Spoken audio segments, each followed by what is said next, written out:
I gave up my apartment. I said goodbye to my boyfriend, and Wow. I really decided to become a Rakugo performer. And I visited my master's place, and excuse me, I would like to be your protege. Can I be your protege? And he said, no. And what?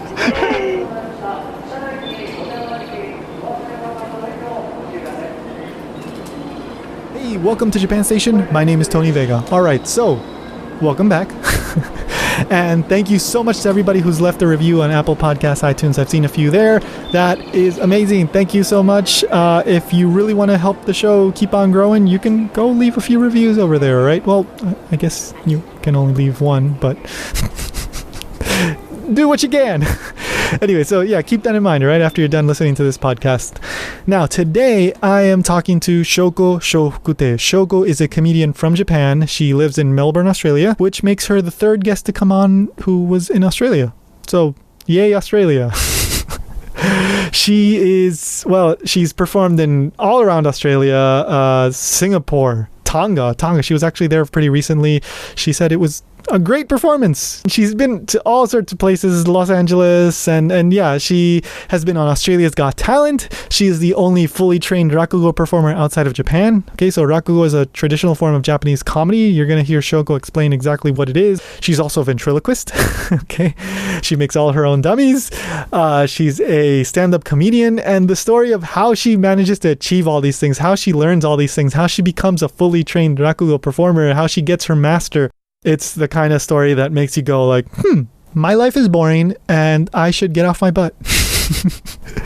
But seriously, she's amazing. And she's going to be performing at the Adelaide Fringe Festival coming up in March. Okay, so just a couple months from now, March 2019, 8th through the 17th. That is the largest comedy festival in the Southern Hemisphere, okay? So obviously you can look up the Adelaide Fringe Festival for more info, or you can just go to her website, Showko, Showko, comedy.com. She's got more info there. So if you happen to be in the area, go check her out. I unfortunately can't make it. I live in Hawaii, which is why you're going to hear Showko mention Hawaii briefly. But if I was down there, absolutely, I'd love to go check out one of her actual performances. One quick note, this is the very first episode that I recorded for this podcast. As such, I was still getting used to my equipment. My microphone level was a little bit high. Her audio track, Showko's audio track, is no problem, perfect. Mine was a little bit too loud though, so there's a little bit of distortion, and I went in there and did a whole bunch of editing and tried to fix all that stuff, silence some stuff. Came out okay, so I think you can definitely deal with that. It's not that bad. And thankfully, Showko does the majority of the talking, so you don't have to listen to me. But seriously, it was a really, really enjoyable interview, fascinating story, so I think you're going to enjoy it, all right? So anyway, here's Showko Showfukutei.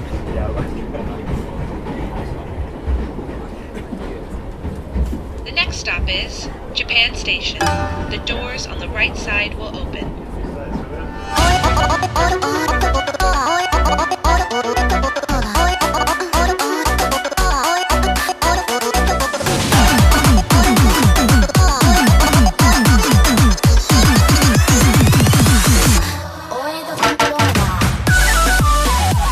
So I guess, like I said, I kind of wanted to learn a little bit more about Rakugo, right? And how you become a Rakugo performer, because, I was reading about you, and you're the only fully trained Rakugo performer outside of Japan, and it's pretty unique to have somebody like that going all around different countries, traveling always, doing Rakugo, but also the way that you do things, you kind of mix with ventriloquism and stand up.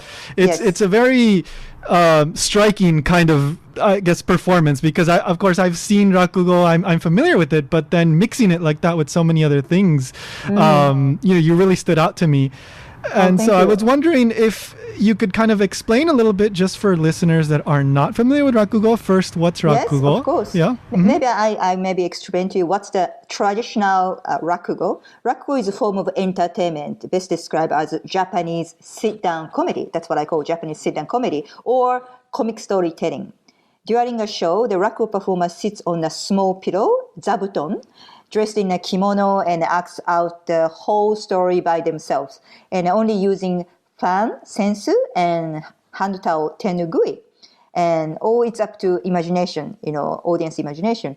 And Rakugo story is told through the conversation between characters. So performer, has to all the character in one character to another, and changing their personality, facial expression, mannerism, and speech. But we don't really change our voices so much in Rakugo. But somehow audience can understand, which character. And because when I'm talking to one personality, one character, I look that way, left. Oh, no, it's not nice. It's a podcast, isn't it? And on the left, and then another person look right. That's the different personality. So we, the Rakugo performer changed the direction, and also, we change the character, so you somehow And the Rakugo is completely different from acting. Acting, people put the emotion and more, make pose or whatever. But Rakugo, important things for Rakugo is rhythm. Rhythm is very important. So it's not like a acting one-man show, but the Rakugo is more like a comic storytelling with a mime. Yeah. And, go ahead. Sorry. Rakugo performer, and there are so many amateur Rakugo performer, which is great. There's so many amateur people trying Rakugo, which is fantastic. But to be a professional Rakugo performer, you must have a master. You have to ask a Rakugo master to become their protege, and you have to have a minimum 3 years training under the master, and finally receive the professional name. My name is Showko Showfukutei, which has 400 years of history. Actually, I have a real name, but my master named me Showko. And masters everything for Rakugo performer. If master say, let's say, let's say there's what can I say? There's a red apple here. If master say, oh, that's a beautiful pink apple. So we have to say, yes, master, this is a pink apple. We really must follow master, whatever master say. So the game, whatever Simon say, that, we have to follow. Then, but it's sounds silly, but it's very, why so important? And we have to respect master, and not only the master, but other senior performers. We have to respect, and we have to serve them before they say anything. So almost like a psychic, I have to read their mind. Let's say master wants to have a cup of tea.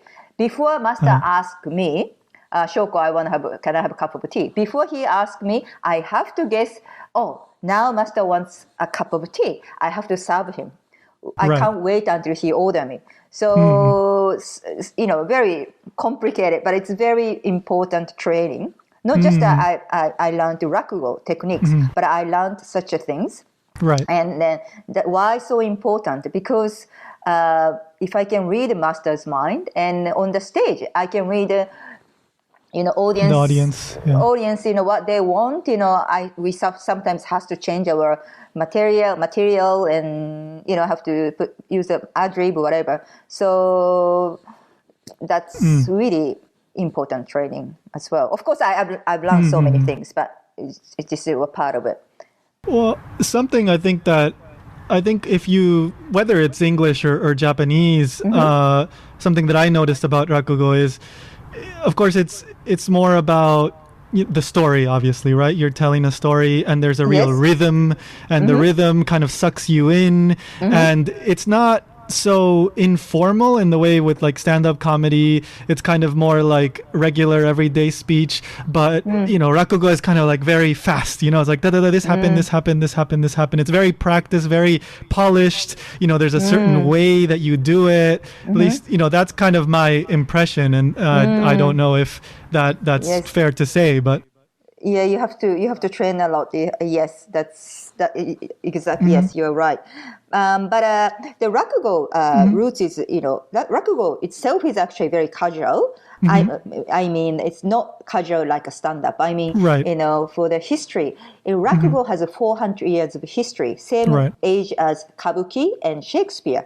But Kabuki was, very expensive, still very expensive, but, only for rich people. But common people couldn't afford to buy the ticket to go to Kabuki. So Rakugo performer used to do the parody of Kabuki, and then make people laugh. It's more for the ordinary people, daily people. Wow. So that's why most of the Rakugo stories, it's like a daily life. People live in a small apartment, and then they argue with the neighbor, or Right. it's Relatable. Even 400 years old story, still we can relate. Yeah. Basic Now. human problems and things. Yes. Yeah. That's it's just so many stories. Yes. I'm curious. So, how do you? At what moment did you think, okay, I want to do comedy? I want to do, you've been in all different aspects on stage and, show Yes. business kind of things. And so how did you decide you wanted to do that? Is there kind of a moment that you thought, this is Yes. what I want to do? Oh, thank you very much. I was born in Kobe. I grew up in Kobe. Since I was a child, somehow every time we used to have like a oshogatsu, Right. the New New Year's. Year's gathering, yes, with all the relatives. And since I was a little girl, like elementary school student, like a grade 1, grade 2, I had a mission. Oh, I have to do the MC. I have to entertain them. Every year I think You have to about entertain them. yes, no one asked me, but somehow I thought I had to do it. And people just eating and drinking get bored, so I have to entertain them. So I used to every year change my material. Sometimes I do magic, sometimes I do the yasukibushi and then Japanese traditional dancing. Sometimes I do MC and do some games, and I did everything. I used to be like this. Maybe that's my nature. But I never thought I want to be Rakugo performer or comedian. I wanted to be an actress, but I'm not maybe beautiful enough. And anyway, I didn't have an opportunity to become an actress. But, I don't know, but yeah. it's okay. You don't need to be nice. It's okay. I become a kind of actress. Rakugo is kind of Sure. actress. Yes, Yes. Yes. When I graduate university, I found a really interesting job. I used to study psychology in the university, and I found a really interesting job teaching traffic safety for children and elderly people. Interesting. Using a ventriloquism puppet. Really? Yes, there's such a job in Kobe, only Kobe though. Really? Yes, I should go there next time. Yes, it's only whole day, but I worked at the police station.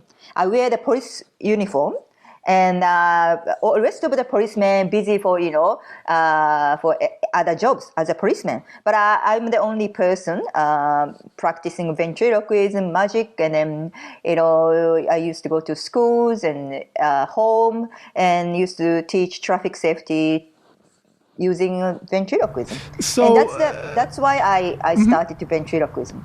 And so, but were you already doing ventriloquism before, or did you learn at that job? You learned that job they taught you? Yes, they told me. And of course, not as a professional entertainer, but that's how I started ventriloquism. Sure. Then, after I quit after 3 years, I quit and I wanted to see the world. So I went to Canada, studied English, and came back. And I became a radio presenter. I went to the professional radio, like announcer school. Right. And after I graduated, I became a professional radio presenter. I had a few regular programs in Osaka. Really? Then sometimes I was on TV as well. Then my shacho, the agent. Yeah, agent. My agent. Oh, your agent. Yeah, my agent, top of agent. He suggested to me, you speak English as well. Then in Singapore, the radio station is going to open, a Japanese radio station though. So if you are interested, you should try audition. So, and I did, I passed, and I moved to Singapore by myself. And to do the radio DJ. The radio DJ, radio presenter. Yeah, right. And then I met, when I was doing that program, I met my master, Rakugo master. And he just moved to Singapore with the family. Really? Then, yes, and I saw his performance, and it was, wow, it's just blow my mind. It was so funny, and which I've never seen, because my master invented a new Rakugo. Traditional Rakugo only used 2 props, sensu tenugui, fan and a towel. But my master added puppets, handmade puppets. Really? It was so crazy and funny. And even though he can't speak English at all, daily life, but he used his English on the stage. Yeah. And a very simple English, but he made the audience laugh. And I thought, wow, that's what I want to do. And then Huh. I interviewed him in my program on the radio. And he was so passionate, funny, and he even encouraged me, you shouldn't give up your dream. All your dreams come true. And oh, yes, thank you, master. And then I quit my full-time radio presenter job, and I gave up my apartment. I said goodbye to my boyfriend, and Wow. I really decided to become a Rakugo performer. And I visited my master's place, and excuse me, I would like to be your protege. Can I be your protege? And he said, no. And what? It's like a martial arts movie, right? Yes. And then actually he was, I'm sure he was checking my guts. So become Rakugo performer is very hard, and I don't think you can do it. That's what he said. And okay, he's like a testing now. So I heard my master was moving to London as a cultural ambassador. Oh, wow. And then with his family. So I knew that I heard the news. So I flew one day before my master arrived in London, and I was waiting at the Heathrow airport and wow. holding the placard like "Welcome to London," like a tour guide. And then my master arrived. Wow. And his family arrived. They were shocked. Wow, you really came! And then he finally accepted me as a protege. Yeah. And that's how I started. Oh my goodness. Wow. That's like when you see the martial arts student, he stays outside weeks in front of the master's house to let him train. He's like, please, I want to train. And then finally, after weeks, he says, okay, that was a test. Yes, it's something like that. Yeah, Rakugo is very much like this. Very, not just my master, all the masters like this. Very strict. So once you're a student, what is that 3 years of training like? Like, is there a textbook? How do you learn the stories? How do you learn all that? What is it like? Olden day, there was a mouth to mouth. There's no like a computer or textbook or anything. And then still, we don't write it down. We just learn, from master. But I couldn't, usually the protege can't learn immediately. Sure. We start, like most of the protege live with the master's family. Right. But in my case, it's different because we live in overseas, and then for masters also, it's a new place. And then he asked me that I have to be independent. I have to live myself, and then, I can't rely on to him. But usually the protege live with the master's family, have to clean up and do all the housework and follow the master wherever he goes to work, and hold the bag and fold the kimonos, and then finally you can learn a little bit of Rakugo, but you can't learn immediately. So for me, it was a very rare case. None of the Rakugo performer trained in overseas. I think I'm the only person trained in London. Because in London, and new for my master, there was no place to perform for us. And no Rakugo theater, I had to start from street. And master said to me, you are still, because I used to be a radio presenter and MC on the stage, and you still talk like MC. You still, I know your attitude and your aura, everything is still, you're smiling, a nice lady, nice MC. But it's a Rakugo performer and a comedian is different. Mm-hmm. And you have to have such an aura. But that means you gotta, try so many things on the stage. Yeah. But anyway, I started from the street. I did lots of show on the Covent Garden by the Thames River, and I did even the Rakugo by the Thames River. And I sit down with the kimono. There was a very cold, drizzling, the thick cloud. I still remember the London weather. And people are cold, so people put hands in the pocket and just to walk past so quickly. Mm-hmm. And I was doing a Rakugo, kneel down on the street. It looks like I'm begging, like a Right, crazy right. woman begging money. And then Yeah, kneeling on the street, right? Yeah. And I'm talking to myself. That's very, strange, isn't it? And that's why. And then also Rakugo, there is a punchline, so you have to listen to the story and punchline. So people are busy; they don't listen to my story. So, but I remember the one guy put the coin because maybe he thought a poor lady, Asian woman, became crazy or something. So, but it didn't work. Rakugo didn't work. So I tried many different things, and then because I can do the ventriloquism, I could do ventriloquism. So my master said, "Why don't you do ventriloquism, more visual?" And I started to do ventriloquism from the street, and the next I did on the comedy clubs because I was in London. If you are in Japan, you wouldn't do that in comedy clubs or street. But because I was in London in a different situation, so I've tried comedy clubs and theater.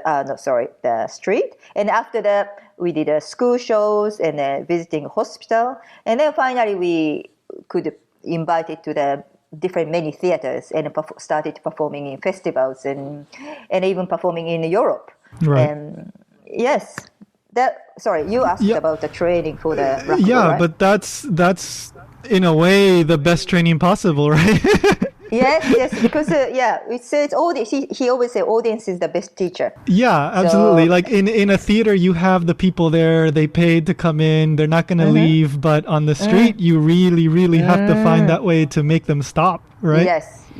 That's very interesting. That was tough, but really, really, made me very strong, and it was really appreciated. And of course, I learned Rakugo technique from my master, and I visited his master's place, and he told me how to do the techniques and all the stuff. Yeah. Yes. Wow. Yeah. And so, like when you're learning a story or something like that, does the master just tells you, this is a story, and then you have to kind of copy, or how does that work? The traditional, yes, I kind of copy him, but the beginning. But he said it's different though, different style, and different master has different style. Most of the Rakugo masters say you have to copy like me. You have to copy like a master. But in my master said, because he created his own original, then he said, you can't copy me. I teach you basic Rakugo. If you copy me, you never be better than me.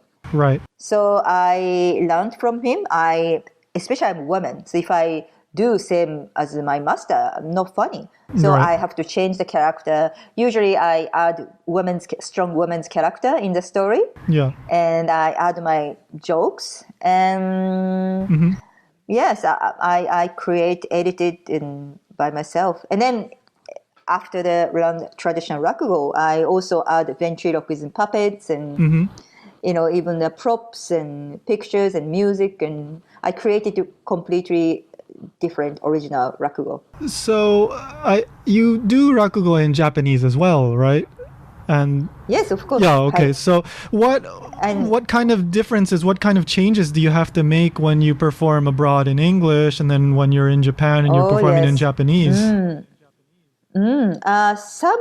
Some jokes still work. It's basic jokes. It works worldwide, but more than half of them doesn't work. So I have to just I have a material. This is for Japanese. This is for Western audience, and then I really There some of them the same, but it's.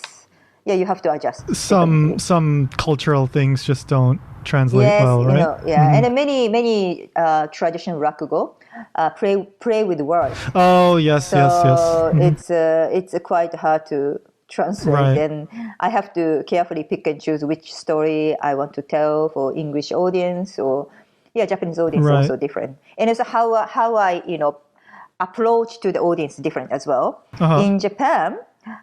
You can't talk to audience during the performance, called kyakuijiri. We can't do kyakuijiri. Right. It's prohibited. Right. But here, that's normal, right? No, you have to. You have to, warm up with the audience. Exactly. And if you have such a skill, people think, oh, she's good at comedian. right? Yeah. And Yeah, but yeah, in yeah. Japan, I did actually after I came back from London, and that was my habit. And I talked to the audience from the stage, and one of the other master said, "Shoko, you can't do this. That's really, really bad." And then, oh, I'm sorry. And then I stopped doing this. Only I do for my show, my own show. I can do anything. Right. But usually Rakugo, you perform with other Rakugo performers. So I don't do that. Yeah, I gotta be careful. Yeah, yeah, yeah. What do they call it? Crowd work, right? Like in Yeah. stand-up comedy. Yeah, yeah, Yes, yeah. That's yes. just you have to do that. Yep. Yes. Yeah, It's and people love it. different. People love it. You make fun of somebody a little bit, nothing too mean, Yeah, but yeah, yeah, I know. That's yeah, I like that as well. But if it's a very casual place, yes. and yeah, you kind of get to know your audience. Yeah, But usually the Japanese don't like it. Yeah. They are shy and they don't want to be interrupted. they don't want the spotlight. No, no, yeah. What because you do, I've seen some of your work and I see how it's obviously you do the stand-up side of things, and Yes, I do. what have been some of your influences with stand-up comedy? Where have you kind of looked to for guidance on that aspect of your performances?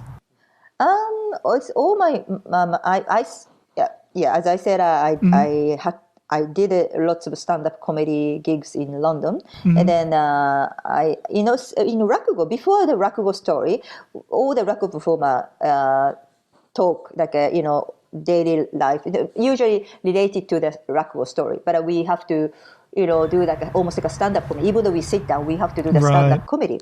So doing stand-up is very, very good for the Rakugo as well. I always my materials, most of my materials, my experience, my mistakes or my surprise in the culture different and or about Right. family. I've seen anything. like your family stories. Yeah, yeah, I've seen some of those. Yes. Yeah, and I'm still creating new material. I love to try always new things. So Right. I have more new stuff. Yes. Yes. Oh. So you've been traveling, to so many places, and you were in Singapore. How did you decide to go to Australia and be living there most of the time?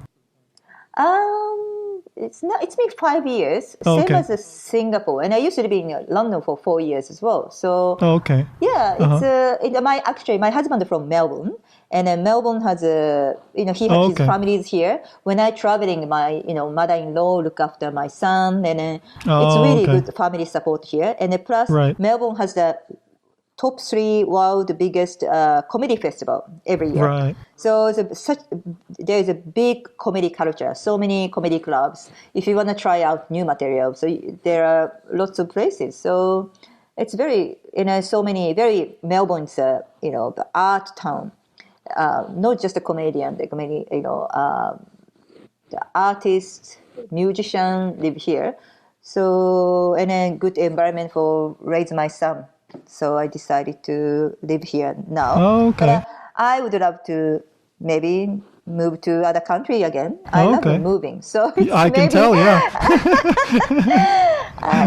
so maybe in a few years later, maybe US. I Yeah. would love to. Oh, that would be I love great. to live in the US, and people in the US loves ventriloquism more. Yeah. puppet, Yeah, they're rather than, I popular. think, Australia. Yeah. Yes, I would love. I've actually performed in LA Oh, okay.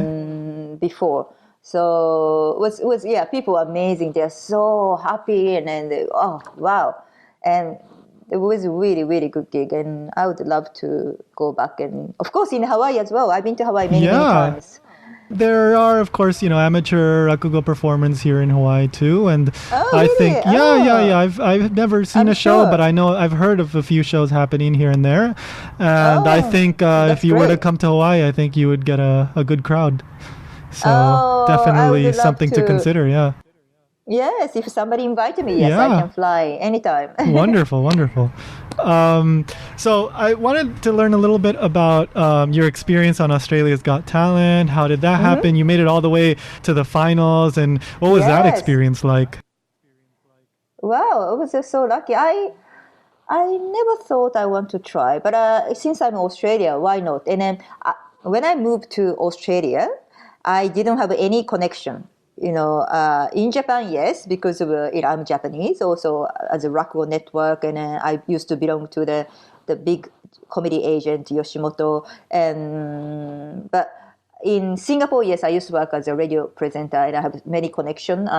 It was easier for me, but in Australia, I didn't know anybody. Only my husband's family, but they are not in the industry. So I have to, produce myself, and I have to let the people know I'm here.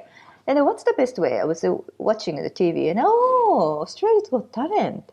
And then, why not? And I send my video. They really like it, then called me immediately.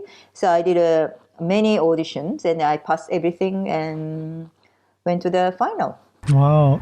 And so it was lucky. What were there any moments where you by then you were already a very experienced performer and everything, but even then, you were on a major television show. Were there any moments where you were kind of nervous or worried, or how did you feel at those when you were, as you were moving up in the ranks, I guess you could say? Actually, or did you just not really think about it? You said, I got to do this, and yeah. I really focused. I'm quite good at before stage. You have to be a little bit nervous. If you are not nervous, you make mistakes, or you can't focus. So I always a bit tiny bit nervous, but I always I have some very superstitious really? things I do. Yeah. Could you tell us something?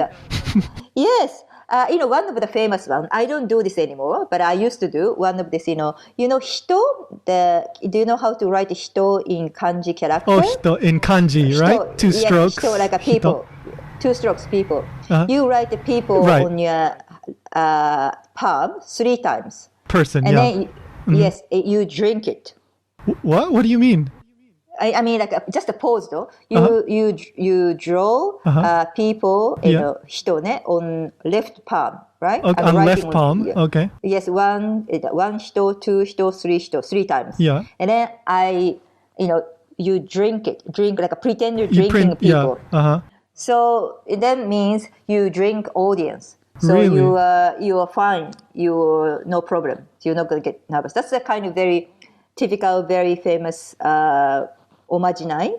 I don't know how to say omajinai in English, but so in Japan, that's something that other performers sometimes do as well.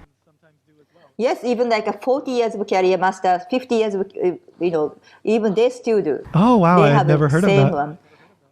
For me, I always, maybe very similar to Aboriginal people, but before I go to the stage, I pray for the spirit living in the theater or the whatever, on the land of the spirit. Yeah. And I pray for them, and thank you for letting me use this space, and thank you for letting me perform here and this stage. And then I would like to make them thank you for the also ancestor and Showfukutei Rakugo ancestor. Thank you so much for letting me perform here tonight. I would like to not in blessing. I want to make people laugh and happy. Wow. So please help me and thank you. And then when I become the state, I more feel calm. Right. And I can be myself. It's like a switch. You kind of switch mode, and then you're ready to perform. Yes.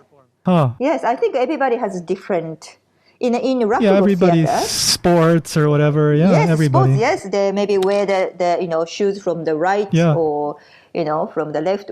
I think they have some certain way before the show or before the game.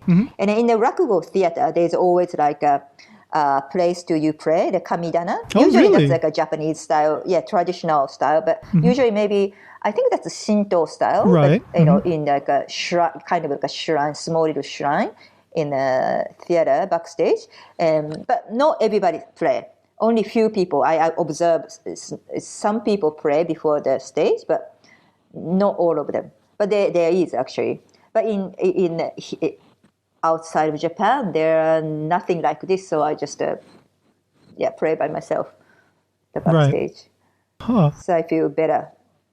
Yeah. Well, so I kind of have 2 questions coming from there. So I'm curious about, the reaction that came. What did people tell you from your appearance? That was a big market, but also I'm curious, what your parents thought, originally when you decided to take this kind of maybe unconventional career path, and they see how far you've come over all the many years of your career. So maybe we can just start with kind of what did people tell you at after you appeared on Australia's Got Talent? My father passed away a long time ago, so I wish my father saw me on TV, but I'm sure my father watched me from the heaven. But no, unfortunately, no, he passed away a long time ago. And my mom is in Japan. I became so independent a long time ago. So I left Japan a long time ago, and I used to live myself in Singapore. And even when I was a child, I never asked her permission. Can I do this? Can I do this? I want to do this. I want to do this. I always do. I never asked my parents' advice. So Right. And well, what about like the reaction from people in Australia that saw you on TV? I guess that's led to more opportunities. Yes. People started to contact me, not only just Australia, but other part of Australia. They contact me and obviously get more work, which is great. Yeah. Yes. Yes, I would like to try maybe America's Got Talent. That's maybe big exposure. Well, that's a huge market. Sure. I think that would be really interesting to see, like crazy to imagine like Rakugo on America's Got Talent. That would be amazing. Yes. I did actually ventriloquism for Australia's Got Talent. And using my handmade puppet. By the way, my puppets are all handmade. And using Sushi Master. Oh, really? Sushi Master and Sushi Monster, and that was a very crazy, eye-catchy material. Yeah. And it worked for TV. Yes. So Sushi Master, I'm sorry, I'm not familiar with that. What is that? Sushi Master is my character. Oh, the character's name. Okay. Yes, character's name. I mean, my puppet name. Okay. My puppets. Yeah, yes, I saw you had a chef one. I guess that's Sushi Master. Yes, that's right. And a Sushi Monster. And maybe Sushi Monster is not on my website pictures or not, but it's Sushi Monster, that's what I used. And then Jumbo Sushi pop up, and actually I started, I used the puppets for my Rakugo story. Oh, okay. But for the audition, I have to do it in 2 minutes. So wow. I just, I had to cut lots of stories. I just I told the jokes. Right. I had to do more Western style, but I still do the Rakugo style as well. Wow. Well, Showko, it seems like you're a very determined person, and I think you'll be coming to America soon by just judging by your career. I would love to. I don't know how, but I would love to. Well, it seems like you'll find a way, so I look forward to that. Yeah. Yes, I will, definitely. Yes. Showko, thank you so much for coming on. Thank you for your time. ありがとうございました。Aloha. Thank you. That's Showko, everybody. So if you want to find out more about her upcoming performances, go to showkocomedy.com. You can find links to her Twitter and Facebook there too. Also, a couple notes about what we were talking about. So first of all, remember that thing that she was talking about, drawing on your hand and then drinking? So that's something that actually I think I had heard about a really long time ago, but I had just totally forgotten about it. And then when she brought it up, it's just kind of caught me off guard. But what you do is you draw the Chinese character, the kanji, for people, right? Or person. It looks kind of like an upside down lowercase y. So you draw those on your hand, and then you gesture like you're drinking a glass of water. And that's kind of like a symbolic gesture of you mastering the audience, right? Like, they're not a big deal. I can drink them up like a glass of water. And then that's supposed to calm you down and lead to a good performance. So really interesting stuff. That's really, really common, as she said, in the entertainment industry, apparently. I mean, I've never seen anybody do it, but it's pretty well known. Also, one other thing. You remember how she said that she broke up with her boyfriend to go follow her master in London to become a Rakugo performer, right? To become his apprentice. So that boyfriend is actually her current husband. They got back together. And now they have a wonderful son and a life together in Melbourne. And then, yeah, it's just great Great stuff. So if you want to find out more about her, again, shokocomedy.com. You can check out her YouTube channel for some of her comedy routines. I'm going to put a couple of those videos probably in the show notes, so you can click on those if you're visiting the website japankyo.com, japanstationpodcast.com. Okay?